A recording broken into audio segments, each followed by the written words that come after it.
우리 하나님 말씀 고린도후서 13장 5절에서 7절까지 우리 한 목소리로 같이 봉독하겠습니다. 고린도후서 13장 5절에서 7절입니다.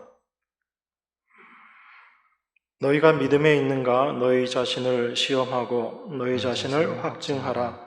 예수 그리스도께서 너희 안에 계신 줄을 너희가 스스로 알지 못하느냐? 그렇지 않으면 너희가 버리운 자니라. 우리가 버리운 자 되지 아니한 것을 너희가 알기를 내가 바라고, 우리가 하나님께서 너희로 악을 조금도 행하지 않게 하시기를 구하노니, 이는 우리가 옳은 자임을 나타내고자 함이 아니라 오직 우리는 버리운 자 같을지라도 너희로 선을 행하게 하고자 함이라. 아멘. 네, 말씀 한 군데 더 보겠습니다. 네. 골로새서 1장 15절에서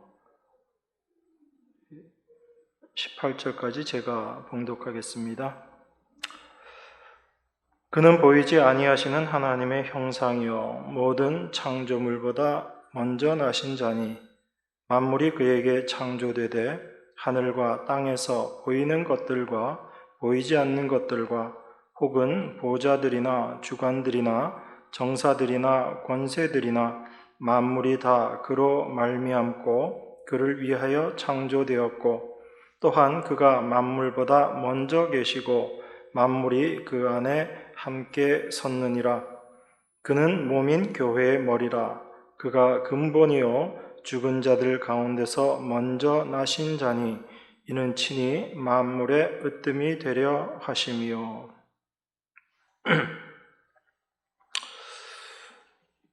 골로새서는 예수님이 누구시고 어떤 분이신가에 대해서 이야기하고 있습니다. 골로새 교회에도 여러 가지 문제들이 있었는데 특별히 그 교회에 거짓 사도들이 골로새 교회를 어렵게 하고 힘들게 했습니다. 그래서 사도 바울이 그 어려움을 겪고 있는 골로새 교회를 위해서 편지를 쓴 것입니다. 골로새 교회가 이런 거짓 사도로부터 어려움을 겪고 있다면 우리가 응당 생각해야지 되는 것은 거짓 사도들을 다 쫓아내고 또 거짓 사도들을 쫓아내는 방법이 이러이러한 것이고 또 그러한 일들을 통해서 너희가 올바로 서야지 된다. 그렇게 생각하기가 쉬운데 실상 이 골로새서의 내용을 보면 골로새 성도들에게 어떻게 하라라는 그 내용보다는 예수 그리스도가 어떤 분이신가 거기에 대해서 이야기하고 있습니다. 그래서 우리가 사도 바울이 어떤 문제들을 바라보고 그 문제에 대해서 어떻게 말하고 있는가, 어떻게 대처하고 있는가라는 것을 통해서 사도 바울이 어떤 생각을 가지고 살아가는 사람인가라는 것을 우리가 유추해 볼 수 있습니다. 우리는 어떤 문제가 생기면 그 문제를 먼저 해결해야지 되는 것, 그래서 문제 해결 방법 이런 것들을 늘 생각을 합니다. 그런데 사도 바울은 그 문제 해결을 위한 방법이라기보다는 좀 막연한 것 같은데 예수 그리스도가 어떤 분이신가에 대해서 이야기하는데 초점을 맞춥니다. 그런데 우리가 그런 내용들을 보면서 생각해 볼 수 있는 것이 예수 그리스도가 어떤 분이신지에 대해서 우리가 올바로 안다면 거짓 사도들을 분별할 수 있게 될 것이고 그렇게 된다면 거짓 사도들을 물리칠 수 있게 될 것이다. 이렇게 우리들은 생각을 합니다. 이게 우리가 일반적으로 생각하는 거죠. 그러니까 골로새 교회에 거짓 사도들이 들어왔고 사도 바울이 그 거짓 사도들에 대해서 어떻게 대응해야지 되는가라고 글을 쓴 것처럼 그렇게 보이기 때문에 그렇습니다. 그런데 사도 바울은 오히려 그 거짓 사도들을 쫓아내고 거기에 별로 관심이 없는 것 같이 보입니다. 왜 그러냐면 사도 바울이 목적하는 바가 다르기 때문에 그렇습니다. 사도 바울은 골로새서에서 그렇게 교회를 문란케 하는 거짓 선지자들, 그들의 다른 가르침이 무엇인가 그런 것들을 이야기하고, 그리고 고린도 성도들에게 그들을 따르지 말고 그리스도의 복음을 따르라라고 그렇게 권면하거든요. 여기서 우리가 생각해 볼 수 있는 것이 단순히 거짓 사도들을 분별해서 그들을 쫓지 말아라, 그 차원의 의미를 좀 더 뛰어넘어서 우리가 생각해야지 될 것이, 사도 바울이 이 복음을 이야기하고 예수 그리스도를 이야기하는 그 목적, 그리고 우리에게 복음이 어떻게 역사하고 우리에게 있는 그 복음이 우리 안에서 어떤 일을 하는가를 우리로 하여금 좀 생각하게 한다라는 것입니다. 우리가 우리 자신에 대해서 생각할 때 하나님의 말씀을 잘 알고 나는 복음을 알고 있다라고 그렇게들 생각을 합니다. 그래서 거짓 사도들에 대해서 이야기하고 복음에 대해서 이야기하면 우리는 기본적으로 갖게 되는 생각이 무엇인가 하면 나는 복음을 아는 자이고 그래서 나는 옳은 자이다. 나는 참된 복음 쪽에 있는 사람이다. 그렇게 생각을 한다라는 겁니다.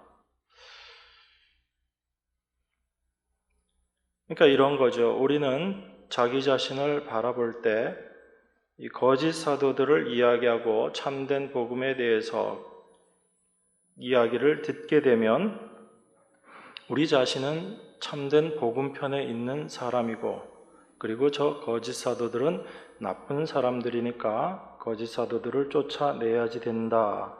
그렇게 생각하는 것이 일반적인 우리들의 모습이다라는 것입니다. 이 생각이 사도 바울의 생각과 우리들의 생각의 차이점인 거예요.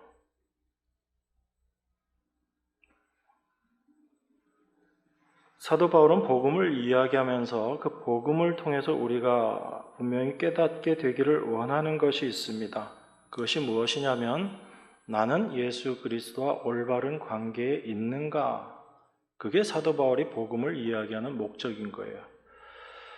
그러니까 거짓 사도들에 대한 것은 이것 자체가 하나의 복음을 이야기하기 위해서 끌어들이는 하나의 도구일 뿐인 것이지, 거짓 사도를 물리치고 교회에서 거짓 사도를 쫓아내고 이것 자체가 목적이 아니다라는 겁니다. 오해하지 마십시오. 그렇다고 교회가 거짓 사도들을 다 용인하고 용납하라 그런 의도는 아닌 거죠. 중요한 건 뭐냐면 사도는 거짓 사도들을 이야기하면서 그들의 모습이 어떠한지를 이야기하고 참된 복음을 이야기하면서 그 말을 듣고 있는 우리들이 과연 그 거짓 사도들과 다르냐, 그걸 우리에게 이야기하고 있는 겁니다. 그러니까 나는 참된 복음의 사람이 맞는가라는 것을 우리에게 확인시켜 주고 있는 겁니다. 그러니까 우리가 늘 복음을 이야기하면서 우리 자신이 속는 게 있습니다. 우리는 복음을 듣고 나는 복음을 말하기 때문에 나의 삶은 복음에 합당한 삶일 것이다 라고 우리 스스로 그렇게 생각하는 거예요. 자기 자신을 그렇게 인쳐버리는 겁니다. 사실은 이것처럼 심각한 문제가 없습니다.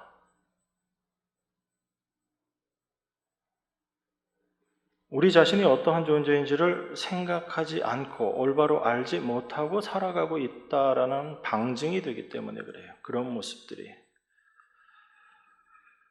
그래서 이 말씀은 거짓 사도들을 분별하기 위해서 사도가 준 말씀이 아닙니다. 이 말씀을 가지고 거짓 사도를 분별해서 거짓 사도들을 쫓아내라. 그 목적으로 사도가 이 골로새서를 쓴 게 아니다라는 거예요. 예수님이 어떤 분이신가를 우리에게 이야기하면서 그 예수님을 올바로 알고 믿는다라는 그 믿음, 복음의 삶이 어떤 것인가를 우리에게 이야기하므로 우리 자신이 올바른 위치에 서 있는가 그것을 확인케 하는 것이고, 또한 우리의 위치를 확인함으로 말미암아 예수 그리스도의 은혜가 무엇인지, 하나님의 일하심이 무엇인지를 우리에게 깨닫게 하는 것, 이게 사도 바울이 글을 쓴 목적이다라는 것입니다. 그러니까 우리는 지금껏 성경을 보면서도 성경이 우리에게 이야기하고자 하는 그 목적과는 전혀 상관없이 성경을 봐왔던 경우가 대부분입니다. 기분 나쁘시더라도 좀 그렇게 들어주세요. 그러셔야지 이 말씀이 제대로 보입니다. 그게 되지 않으면 나는 올바른 자인데, 그러면 올바르지 못한 저들을 어떻게 분별해내고 저들을 어떻게 쫓아낼까, 그렇게 생각하고 성경을 보신다면 여러분, 성경은 여러분들에게 아무 의미 없는 성경이 될 수밖에 없어요. 그저 어떤 좋지 못한 사람들을 분별해내고 그들을 쫓아내는 목적으로 성경이 다가오는 겁니다. 하나님의 말씀은 그런 용도로 우리들에게 주신 것이 아닙니다. 그래서 골로새 교회 사도가 예수 그리스도에 대해서 이야기합니다. 그 내용이 제가 방금 읽었던 그 말씀이거든요. 예수 그리스도는 보이지 아니하시는 하나님의 형상이다라고 이야기하고, 만물이 그리스도로부터 말미암고 그리스도를 위해서 창조되었다, 그렇게 이야기합니다. 그렇게 예수 그리스도가 교회의 머리가 되신다라는 것을 이야기하고 있거든요. 이 모든 말의 의미를 우리가 생각해 보면 우리는 피조물입니다. 그러면 우리는 누구를 위해서 창조된 거죠? 여러분 자신을 위해서, 나를 위해서 창조된 건가요? 아니면 예수 그리스도를 위해서 창조된 건가요? 예수님이죠, 그죠? 대답을 빨리 안 하시길래 제가 좀 강요를 하다시피 얘기하지만, 그러니까 우리는 모두 예수님을 위해서 창조되었고 머리 되신 예수님을 위해 존재한다. 이게 우리들의 존재 이유인 거예요. 다른 것에서 여러분들의 존재 이유를 찾지 마십시오. 그 다른 것으로 가다 보면 그게 다른 복음을 만들어내는 거예요.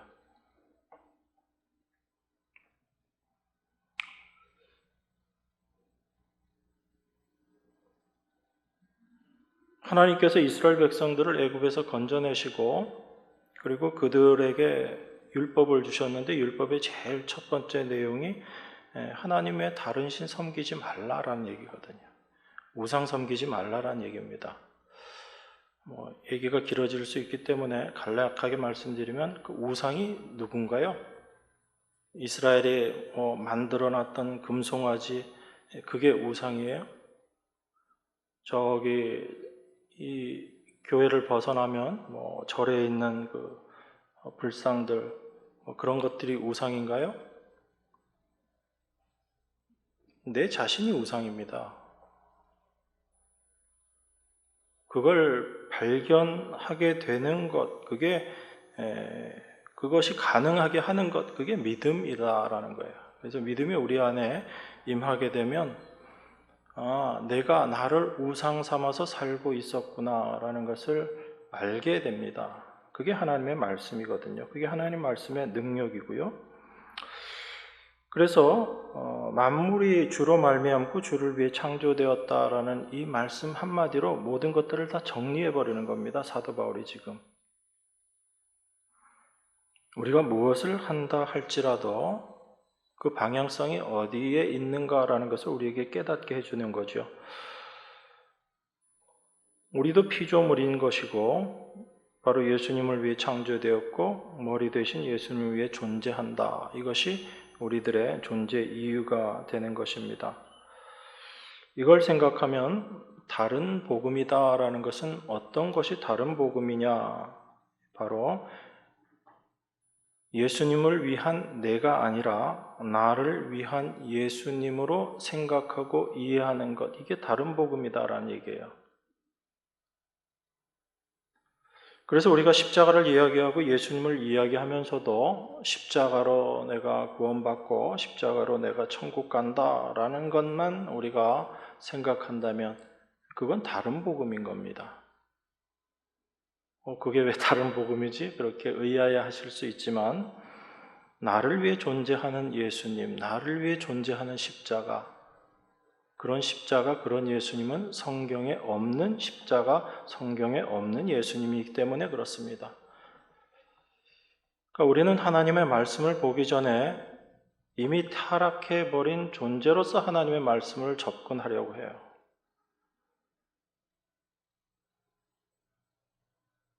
그래서 성령이 우리 안에 계시든 계시지 않든 여전히 드러나게 되는 우리들의 악한 모습인 겁니다. 타락한 모습인 거예요. 그래서 모든 것이 나를 위해 존재해야지 되는 것, 이것이 인간의 타락한 핵심적인 모습이죠. 그래서 그 우상이라는 것이 나를 위하여라는 것으로 딱 개념 규정되어지는 거예요. 다른 어떤 것이 아니라. 하나님이 아닌 내가 하나님이 되고자 하는 것. 그래서 세상은 나를 중심으로 모든 것들이 이해되고 판단되어지는 겁니다. 여러분 각자의 삶 속에서도 동일하게 그걸 생각하면서 살아가고 있는 거예요. 내일 지구가 어떻게 된다 할지라도 내가 오늘 어떻게 사는 것이 더 중요하다. 이게 우리들의 삶의 모습이거든요. 내가 오늘 죽으면 다 쓸데없는 것 이렇게 생각하는 겁니다. 그 모든 것들이 자기를 중심으로 살아가고 있는 인간의 모습이거든요. 그래서 다른 복음이라는 것 자체가 무엇인가 하면 바로 예수님을 나를 위한 예수님으로 바꿔버리는 것. 이게 다른 복음이고 다른 올바르지 못한 우리들의 삶의 모습인 것입니다. 그래서 복음이 우리 안에 임하게 되면, 믿음이 우리 안에 임하게 되면, 성령이 우리 안에 임하게 되면 우리의 그러한 모습을 보게 해 주시는 거예요. 그게 성령이 행하시는 일입니다. 그러니까 우리가 성령에 대해서도 많이들 오해하고 그리고 성경에 없는 성령님을 자꾸 만들어내요. 그래서 성령이 계시면 이런 일도 하고 저런 일도 하고 우린 그렇게 생각하지만 성경이 이야기하는 성령님의 일하심은 명확합니다. 요한복음에 나와 있듯이 우리에게 죄가 무엇인지를 깨닫게 하고 무엇이 의가 되시는 분이신지를 알게 하고 그리고 이 세상이 우리가 심판받은 존재다라는 것을 올바르게 깨닫게 하는 것, 그 책망을 우리에게 주시는 분, 그게 바로 성령님이시거든요. 그러니까 성령님께서 하시는 일이 무엇인지를 우리가 알지 못하기 때문에 우리 머릿속에서 생각하는 성령님을 만들어내고 있는 겁니다. 그게 우상인 거예요. 그러니까 그 모든 것들이 하나님 말씀 앞에서 깨어져야지 되는 것이고 그러한 모습들이 성령으로 말미암아 우리 안에서 깨어져야지 되는 겁니다. 그게 하나님을 올바로 믿는 하나님의 백성이다라는 것을 우리가 분명히 이해하고 있어야지 됩니다. 그래서 성령은 우리 안에서 우리 자신이 어떤 존재인지를 깨닫게 하시는데 그 깨닫게 하심이 바로 우리의 자아를 깨트리는 모습으로 그 일을 이루어내시는 거예요. 그래서 우리가 날마다 죽는다라고 이야기하는 건 여러분들이 의지적으로 여러분 자신을 죽이는 게 아닌 겁니다. 우린 우리를 못 죽여요. 우리가 못 죽이기 때문에 그런데 우리는 죽어야 돼요. 그럼 그 일을 누가 하신다는 거예요? 그게 하나님께서 하시는 일이에요. 성령이 우리 안에 오셔서 하시는 일인 것입니다. 그러니까 성령은 여러분들이 어떤 일을 하는데 능력이 되고 도움이 되어주시는 분, 그런 의미로 생각하지 마시란 얘기예요. 우리가 자꾸 성령을 보혜사라고 이야기하면서 보혜사는 변호사다, 우리를 도와주는 사람이다, 그런 의미로 생각하다 보니까 내가 주가 되고 성령은 보조적인 모습으로 어떤 능력이나 역할이나 그런 쪽으로 자꾸 이해를 하는데 예수님께서 말씀하신 보혜사의 의미는 그런 의미가 아닙니다. 우리가 할 수 없는 그 일을 성령께서 이루어내시는 거예요. 우리 안에서. 그래서 믿음이 있는 사람과 믿음이 없는 사람의 차이가 나타나는 겁니다. 서론이 굉장히 길었던 것 같은데 서론은 아닙니다. 본론 요 단어 하나 제가 지금 설명드리기 위해서 많은 얘기를 드린 거예요. 자, 여러분 오늘 고린도후서 13장 5절부터 읽었습니다. 5절 한 절 다 같이 다시 한번 읽겠습니다. 고린도후서 13장 5절입니다. 너희가 믿음에 있는가 너희 자신을 시험하고 너희 자신을 확증하라. 예수 그리스도께서 너희 안에 계신 줄을 너희가 스스로 알지 못하느냐? 그렇지 않으면 너희가 버리운 자니라. 여러분 이 말씀 읽으시면서 어떻게 덤덤하게 읽어지세요? 아니면 뭔가 좀 마음이 불안하기도 하고 그런 느낌이 드나요? 여기서 여러분 읽은 이 5절에서 어떤 단어가 제일 여러분 안에 이렇게 탁 잡히시나요?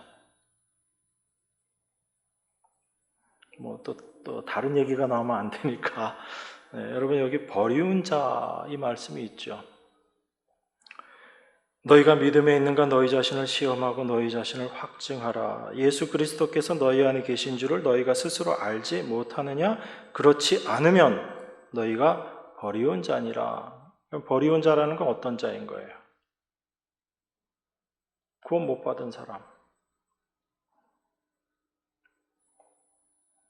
그러니까 우리가 5절만 똑 띄어가지고 이 말씀을 이해하려고 하다 보면 이제 굉장히 두려운 말씀이 되고 또 혼란스러운 말씀이 되어버립니다.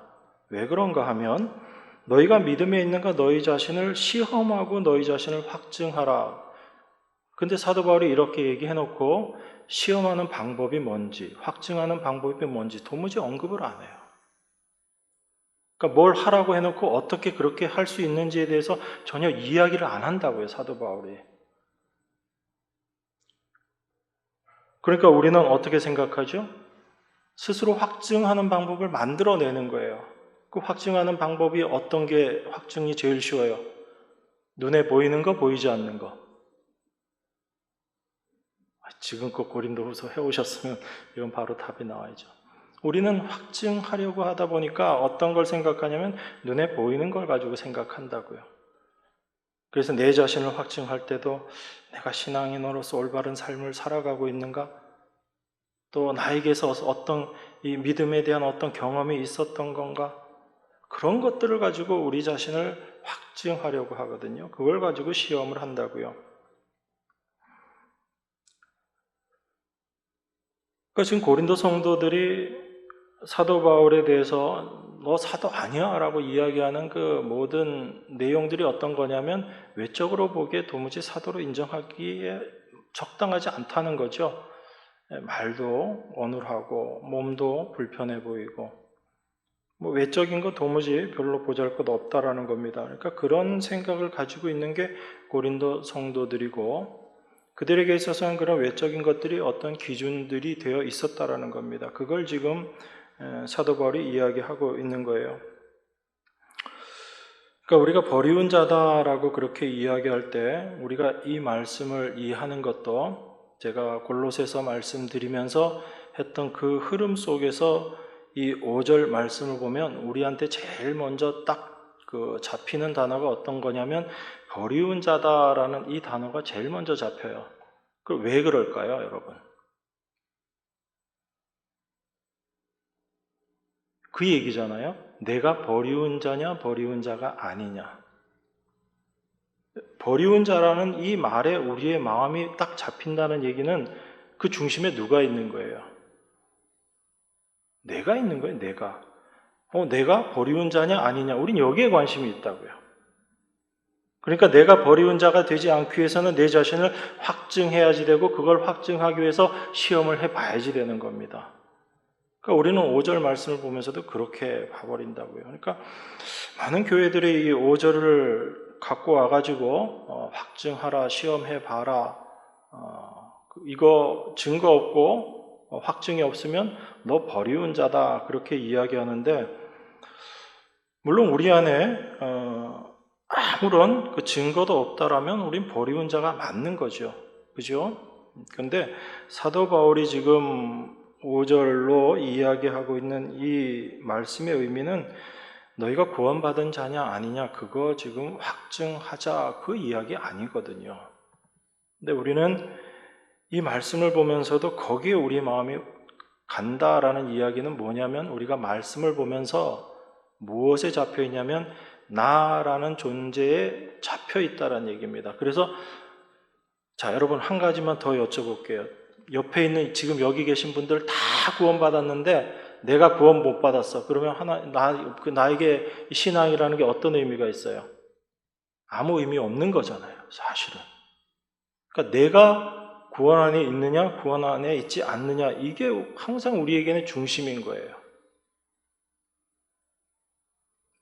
그게 우리의 이기적인 모습이라고는 우리는 한 번도 생각해 본 적이 없습니다. 그게 너무나 당연한 우리들의 모습이다라고 생각하죠. 그러니까 내가 구원받은 증거를 자꾸 찾으려고 하고 내 안에서 무엇을 확증하려고 하고 그렇게 보고 있는 거죠. 그게 어찌 보면 하나님께서 이미 이루어 놓으신 일을 우리가 멸시하고 있는, 무시하고 있는 모습인 거예요. 우리 자신에게서 구원의 증거를 찾는다라는 게 얼마나 비성경적인지를 여러분들이 먼저 확인하셔야지 되는 겁니다. 알아야지 돼요.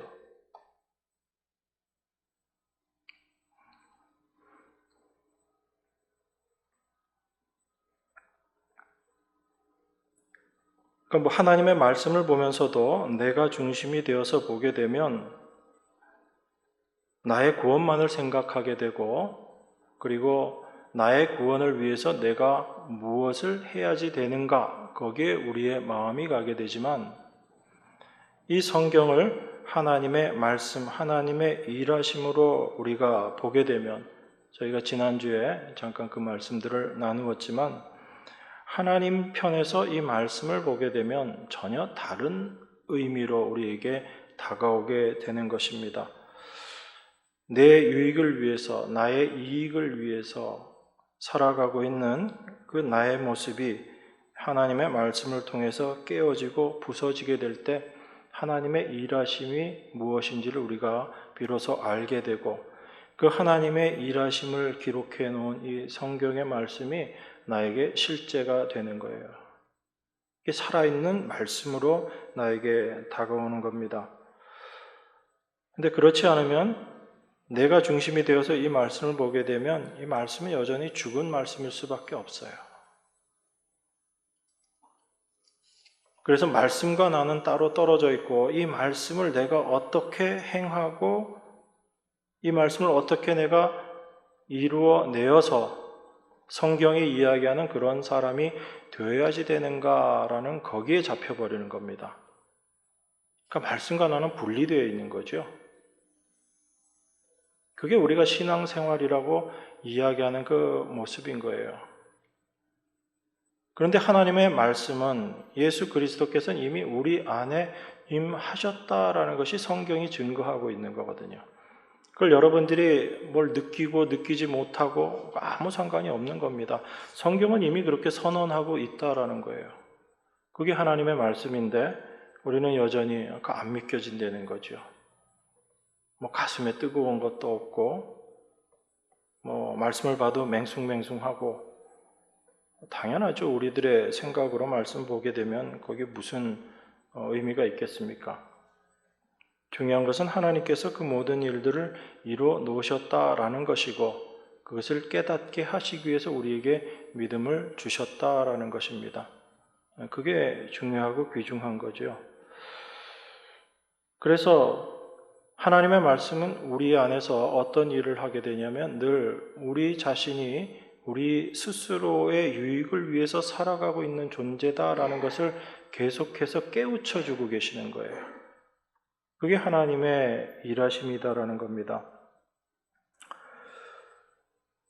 그러니까 지금 사도 바울은 고린도 교회 성도들에게 너희가 구원받을 수 있는지 없는지 거기에 대해서 이야기한다라기보다는 예수 그리스도가 누구신가에 대해서 우리에게 이야기를 함으로 말미암아 예수 그리스도 안에 있는 하나님의 백성들의 특징이 무엇인가를 지금 우리에게 보여주고 있는 겁니다.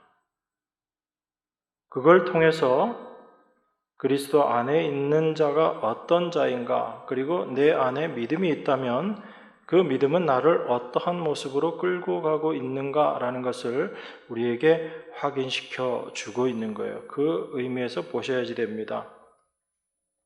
그래서 단순히 내가 구원 받았느냐, 받지 못했느냐, 그 의미로 생각하시면 안 돼요. 사도 바울의 말의 결론은 우리 어떠한 자들도 하나님 앞에 구원받을 만한 사람 아무도 없다라는 것이 사도 바울의 결론이에요.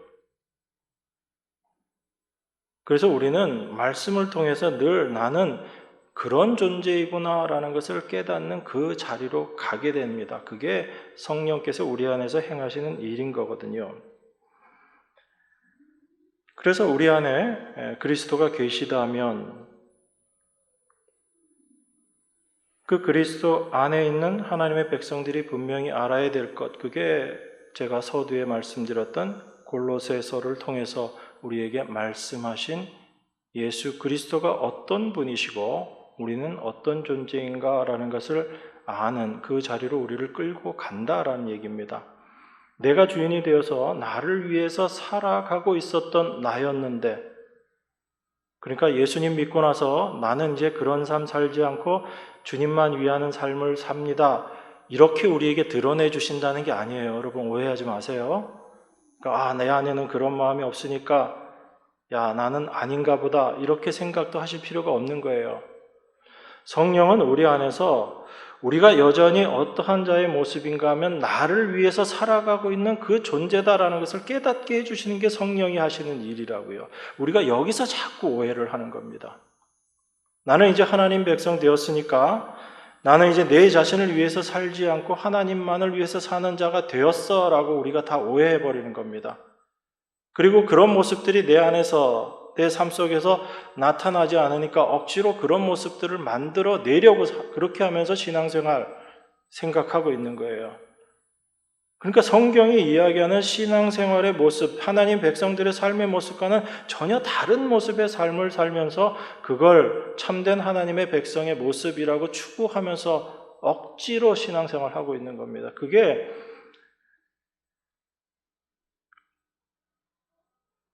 예수님께서는 수고하고 무거운 짐진 자들아 내게로 와라 라고 이야기하고 내가 너희를 쉬게 하겠다라고 이야기하는데 교회에 와서도 쉬지 못하는 우리들의 모습인 거예요.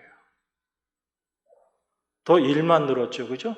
세상 사느라고 힘들고 바빠 죽겠는데 세상 사는 것도 힘든데 교회 오니까 또 일을 또 더 해야지 돼요. 그러니까 더블로 지금 힘든 삶을 살아가고 있잖아요. 예수님은 짐 벗으라고 얘기하는데 우리는 와서 짐을 껴안고 있는 거예요. 그건 여러분 신앙생활 아닙니다. 그러니까 내가 이제 하나님 백성 되었으니까 이제 나는 내 자신을 위해 살지 않고 하나님 위해서 사는 자가 되었어. 내 자신 삶에서 그걸 이제 찾아보고 그걸 발견해야지. 그런 생각을 일단 내려놓으세요. 그거 내려놓으시고 내가 여전히 하나님 믿는다고 하면서도 입으로는 내가 믿음이 있다라고 얘기하고 신앙을 이야기하는데 나는 여전히 나를 위해서 살고 있었구나.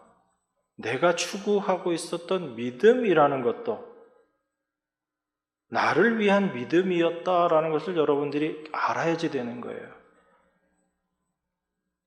이 믿음을 내가 더 키우고 더 강하게 만들어가지고 내가 더 나은 사람 되어야지 되겠다라고 생각하는 그 생각이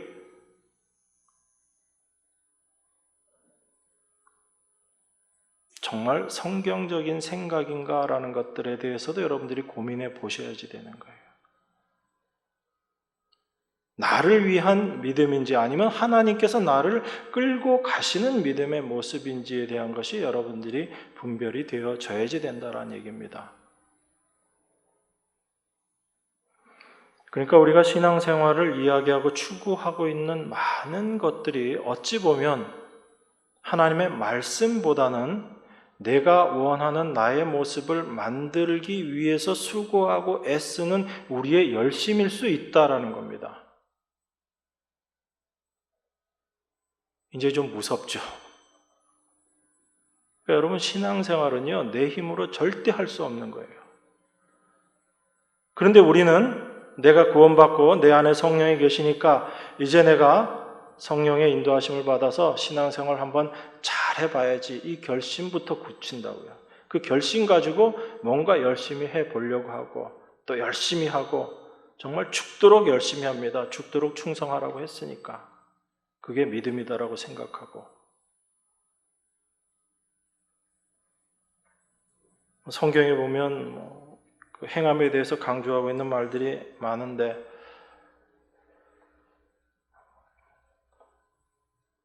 그래서 우리가 성경이 말하는 행함의 의미가 무엇인지도 올바로 알아야지 되는 겁니다. 여러분 스스로의 힘으로 해낼 수 있는 그런 성경적인 행함은 없어요. 아무것도 없습니다. 하나님은 여러분들의 행한 거 보시지 않으세요. 하나님은 누구의 행하심만 볼까요? 여러분 행한 거 안 본다고요. 하나님 누가 행하신 것만 볼까요? 하나님 예수님이 행하신 것만 보세요. 그게 그리스도 안이라는 세계거든요. 그걸 예수님께서 십자가를 통해서 완성해 놓으신 거예요. 근데 우리는 어떻게 생각하냐면, 하나님은 그리스도 안에 있는 나를 보시지, 내가 어떻게 하고 내가 무엇을 하는가를 하나님께서 보시고 그걸 평가하셔서 나를 충성된 종, 충성되지 않은 종, 게으른 종 이렇게 판단하실 것이다. 우린 자꾸 그렇게 생각한다고요. 아닙니다. 하나님이 여러분들을 보고 있으면 여러분들은 여전히 심판받아 죽을 수밖에 없는 그런 저주의 존재일 수밖에 없어요. 그런데 예수 그리스도를 통해서, 예수 그리스도를 봄으로 말미암아 하나님의 은혜와 사랑이 우리에게 임하게 되는 거죠. 자, 그러면 이제 분명해졌습니다. 성령이 우리 안에 오셔서 어떤 일을 행하실까요? 여러분들에게 아주 멋있네, 여러분들이 생각하고 있는 그런 일들을 행하게끔 도와주시는 분이 성령이 아니라 그 하나님의 시각으로 우리를 보게 하시는 분이 성령인 거예요. 너희는 어떤 자다?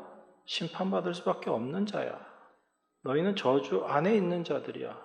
저주받을 수밖에 없는 존재야. 그걸 깨닫게 하시는 거예요. 그런데 그 위치에서 우리가 경험하게 되는 것이 있습니다. 그게 바로 하나님의 사랑이 무엇인지, 하나님의 은혜가 무엇인지를 우리가 경험하는 그 자리로 가게 되는 거예요. 그게 성령이 우리 안에서 행하시는 일인 겁니다. 그래서 우리 안에 믿음이 있다면 우리의 모든 것들이 예수 그리스도의 십자가의 은혜로 되어진 것이다 라는 것을 우리가 알게 되는 것이고, 그걸 믿는 겁니다. 그 믿음은 우리를 어떤 위치로 끌고 가냐면 약함이라는 위치로 우리를 끌고 가요. 몸이 약하다, 강하다 그런 차원의 약함이 아니라 나는 아무것도 할 수 없는 그런 존재입니다라는 그 약함의 위치로 가게 되는 거예요. 그게 죽음의 자리, 십자가의 죽음의 자리인 거예요.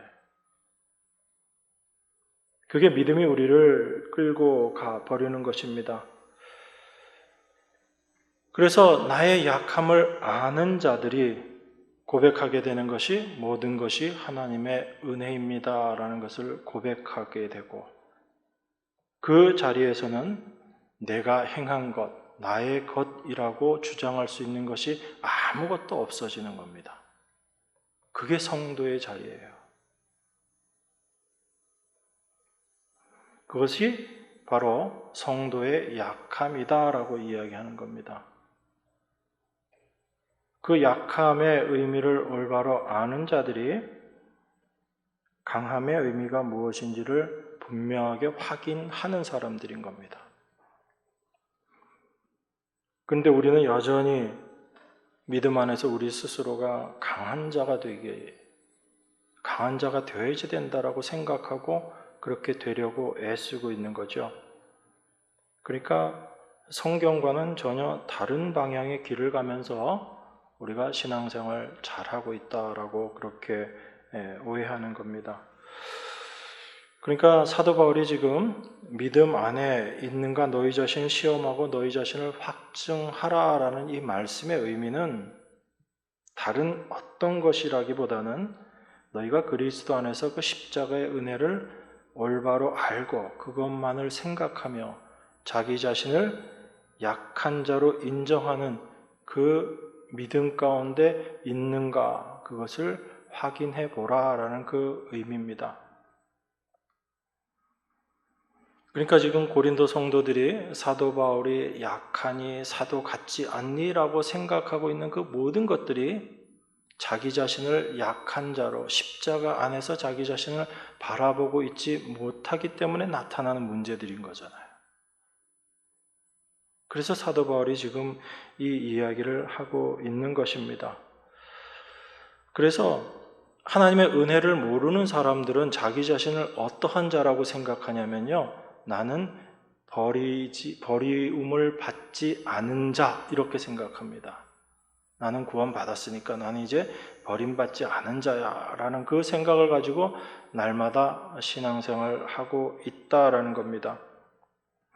근데 사도 바울은 오히려 우리에게 그렇게 이야기하기보다는 너희가 약한 자임을 알고 참으로 하나님의 십자가의 은혜 가운데 있다면 너희는 늘 너희 자신을 버리운 자처럼 생각하고 살아야지 된다라는 것을 우리에게 이야기하고 있는 게 오늘 본문의 말씀인 거예요. 그러니까 우리는 버리운 자가 되지 않아야지 이렇게 우리 자신을 시험하고 우리 자신을 확증하려고 하면서 늘 신앙생활 하는데 사도 바울은 오히려 반대로 이야기하고 있는 것입니다. 그래서 6절에 보면 우리가 버리운 자 되지 아니한 것을 너희가 알기를 내가 바라고 이렇게 이야기하는 겁니다. 고린도 성도들이 사도 바울에 대해서 그렇게 이야기하는 것은 사도 바울을 버린 자 취급했다라는 겁니다. 고린도 성도들이 자기 자신을 그렇게 이해한 게 아니라 눈앞에 보이는 사도 바울을 그렇게 취급했다는 거예요. 그들이 그렇게 취급한 이유는 딱 한 가지입니다. 겉으로 보기에 사도 바울이 사도 같지 않다라는 거죠. 그래서 나는 버리운 자가 아니고 사도 너 버리운 자 아니냐? 그랬으니까 너 삶 가운데 그런 어려움과 고통과 환난이 있었지. 사도 바울이 자기가 당한 환난, 고난에 대해서 얼마나 많은 이야기를 합니까? 여러분 그런 얘기 듣고 있으면 사도 바울이 버린 자, 버리움을 받은 자 같아요? 아니면 하나님께 택함 받은 자 같아요? 아니 그냥 여러분 자신의 삶에 대해서 한번 생각해 보세요. 여러분 삶 가운데 사도 바울과 같은 그런 고난들이 닥쳐오고 그러면 여러분 안에 무슨 생각이 들까요? 이래도 나는 절대 하나님께 버림받은 자가 아니야 그런 생각이 들어요? 아니면 내가 하나님께 버림받은 자 아니야? 이런 생각 여러분 들지 않겠어요? 고린도 성도들이 사도 바울을 그렇게 이해하고 있는데 사도 바울은 자랑한다고 그런 자기 자신이 당한 그런 고난을 자랑하고 있다고요. 그러니까 도무지 고린도 성도들의 생각과 사도 바울의 생각이 다른 겁니다. 그런데 사도 바울은 지금 너희들 잘못됐으니까 고쳐라 그게 아니라 무엇이 다른 것인지에 대해서 우리에게 지금 깨닫게 해주고 있는 거예요. 우리도 여전히 고린도 성도들과 똑같은 생각을 가지고 신앙생활이라는 것을 하고 있기 때문에 그 생각을 지금 깨트려 주기 위해서 우리에게 이 말씀을 주신 거죠. 원래 우리의 자리가 어떠한 자리인지를 아는 자들이 하나님의 은혜를 알고 하나님의 사랑을 이야기하는 것입니다. 여러분 이사야서 62장에 보면 이 말씀이 있습니다. 제가 봉독하겠습니다. 다시는 너를 버리운 자라 칭하지 아니하며 다시는 내 땅을 황무지라 칭하지 아니하고 오직 너를 헵시바라 하며 내 땅을 뷸라라 하리니 이는 여호와께서 너를 기뻐하실 것이며 내 땅이 결혼한 바가 될 것임이니라. 마치 청년이 처녀와 결혼함 같이 내 아들들이 너를 취하겠고 신랑이 신부를 기뻐함 같이 내 하나님이 너를 기뻐하시리라. 이사야 선지자가 이스라엘 백성들에게 대해서 이야기한 말이거든요. 이스라엘을 다시는 버리운 자라, 황무지라 그렇게 부르지 않겠다라고 그렇게 이야기합니다. 그리고 그들을 헵시바다, 나의 기쁨이 그들에게 이스라엘에게 있다. 그 말씀의 의미죠. 뷸라다라는 것은 결혼한 여자, 결혼한 사람이다라는 그런 뜻이거든요. 그러니까 이스라엘 백성들이 버리운 자가 아니고 황무지도 아니고 이제 너희들은 헵시바다, 뷸라다 그렇게 부르겠다. 이게 지금 이사야 선지자를 통해서 하나님께서 하신 말씀이거든요. 자, 그러면 여기 성경에서 이렇게 이야기하고 있습니다. 다시는 너를 버리운 자라 칭하지 아니하며 다시는 내 땅을 황무지라 칭하지 아니하고 이렇게 이야기합니다. 그러면 원래 이스라엘은 어떤 존재였단 얘기예요? 원래 헵시바였고 원래 뷸라였단 얘기인가요? 아니면 원래 버리운 자고 원래 황무지였단 얘기인가요? 어느 게 맞는 거죠? 원래 이스라엘은 버리운 자였고 황무지였단 얘기입니다. 그런데 하나님께서 새 일을 행하심으로 말미암아 그들을 어떻게 인정하시겠다는 얘기예요? 너는 나에게 기쁨이 있는 자야. 너는 황무지가 아니고 결혼한 자야. 누구와? 나와 결혼한 자야. 하나님께서 그렇게 인정해 주시겠다는 얘기예요. 그게 하나님께서 행하신 새 이름이란 얘기입니다. 그게 하나님께서 우리에게 주신 새로운 이름이라는 거예요. 그게 하나님께서 행하신 일이고, 그래서 하나님의 백성들을 그리스도 안에서 새로운 피조물이다라고 이야기하는 게 그겁니다. 우리가 변화되어지고 우리가 달라져서 새로운 피조물이 된 것이 아니라 우리 건 그냥 폐기되어 버리는 거예요. 여러분 자꾸 고쳐 쓰려고 하지 마십시오. 하나님 우리를 재활용하기를 원하시는 게 아니라 우리를 이미 버리시고 새로운 피조물로 하나님께서 만든 새 창조의 물로 우리를 만드셨다라는 걸 여러분들이 정확하게 좀 이해하셔야지 됩니다. 우리나 이스라엘이나 근본적으로 하나님을 기쁘시게 할 수 없는 자들이거든요. 그런데 그런 우리를 결혼한 여자, 하나님의 신부가 되게 해 주셨다라는 것입니다. 그런데 여전히 우리들에게 어울리는 건 어떤 모습이죠? 버리운 자의 모습이고 황무지가 우리들의 실상을 늘 이야기해 주고 있는 거죠. 그런데 자기 자신이 버리운 자이고 황무지다라는 것을 아는 자들이 어떤 고백을 하게 되냐면 하나님의 사랑을 이야기하고 하나님의 은혜를 이제 이야기할 수 있게 되는 것입니다. 그래서 하나님은 우리를 늘 그 버리운 자의 위치에서 우리를 깨닫게 하시는 거예요. 그게 너의 본래 자리다라는 것을 알게 하시는 것입니다. 그래서 은혜라는 것이 도무지 받을 수 없는 자에게 주어진 하나님의 사랑이다라고 이야기하는 것이 그 의미인 거예요.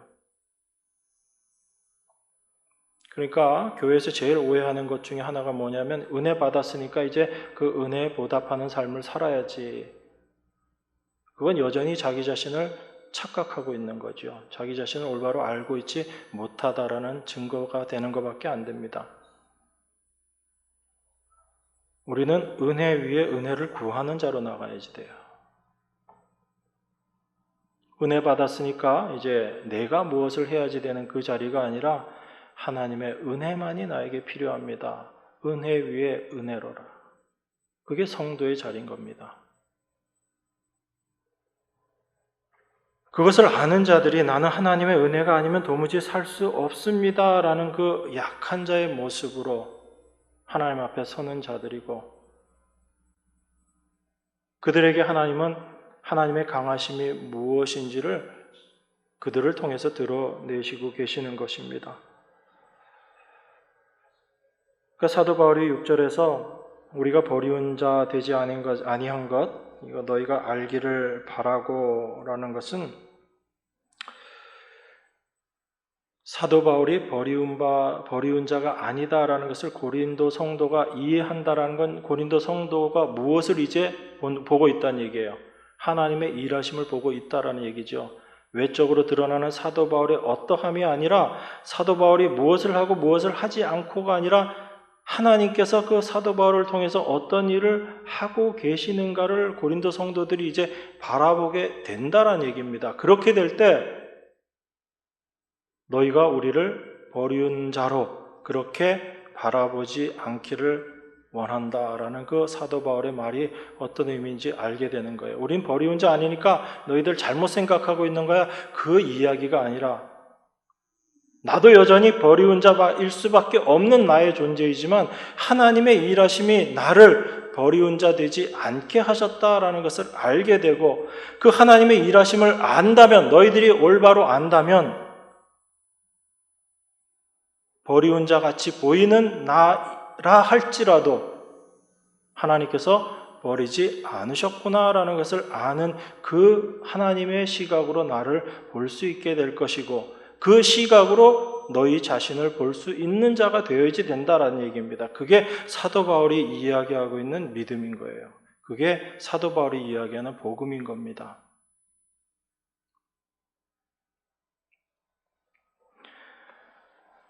그래서 사도 바울이 7절에서 이렇게 이야기하는 겁니다. 우리가 하나님께서 너희로 악을 조금도 행하지 않게 하시기를 구하노니 이는 우리가 옳은 자임을 나타내고자 함이 아니라 오직 우리는 버리운 자 같을지라도 너희로 선을 행하게 하고자 함이라, 이렇게 이야기합니다.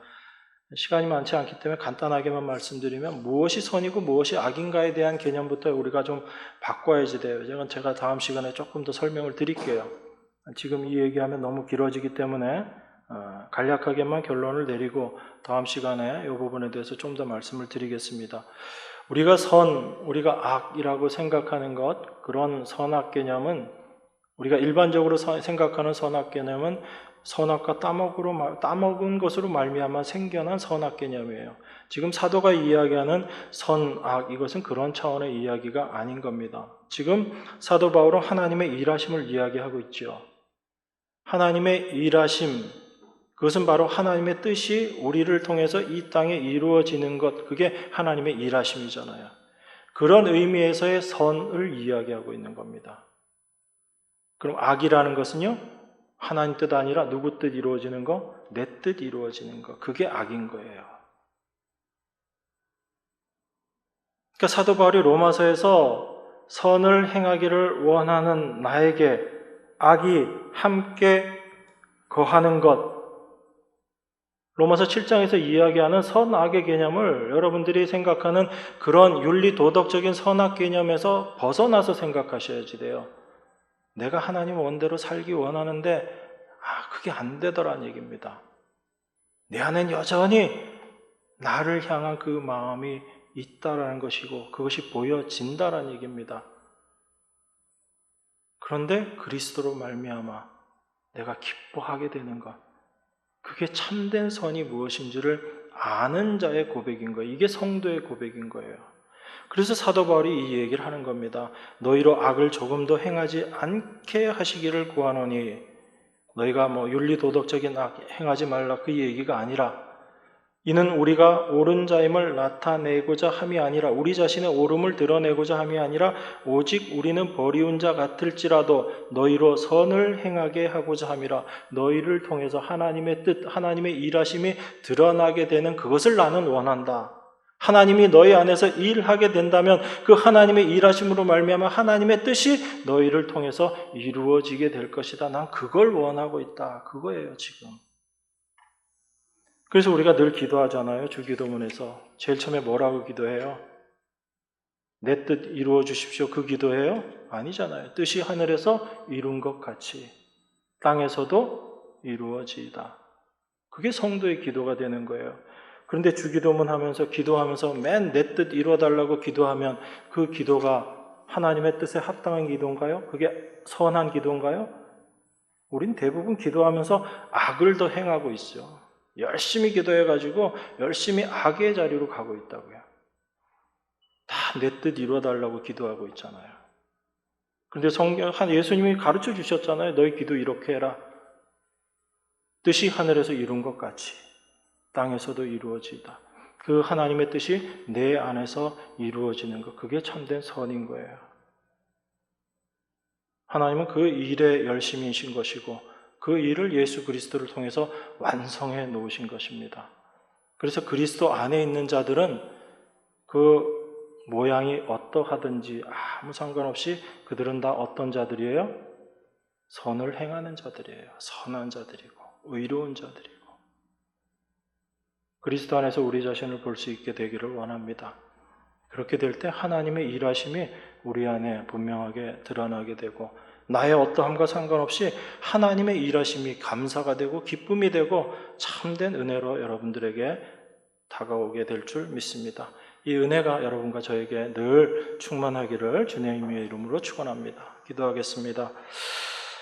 하나님의 은혜를 감사합니다. 우리 자신이 말씀 앞에서 늘 어떠한 자로 나타나야지 되는지, 드러나야 하는지를 또한 오늘 말씀을 통해서 확인했습니다. 여전히 우리는 우리 자신을 위해서 살아갈 수밖에 없는 존재임을 고백합니다. 그런데 그러한 우리들을 하나님께서 그냥 내버려 두시지 않으시고 그리스도 안에 저희들을 품어주심으로 말미암아 예수 그리스도를 통해서 완성하신 그 모든 것들로 우리를 인정하시고 인쳐주심을 감사드립니다. 그 하나님의 은혜만을 날마다 고백하는 저희 되게 하셔서 우리의 날마다의 삶 가운데 하나님에 대한 감사가 있는 진정 하나님의 은혜에 감사하는 저희들 삶 될 수 있도록 하나님이 축복하시고 인도하여 주시옵소서. 우리를 죄와 사망에서 구원하여 주신 예수 그리스도 이름으로 기도드리옵나이다. 아멘.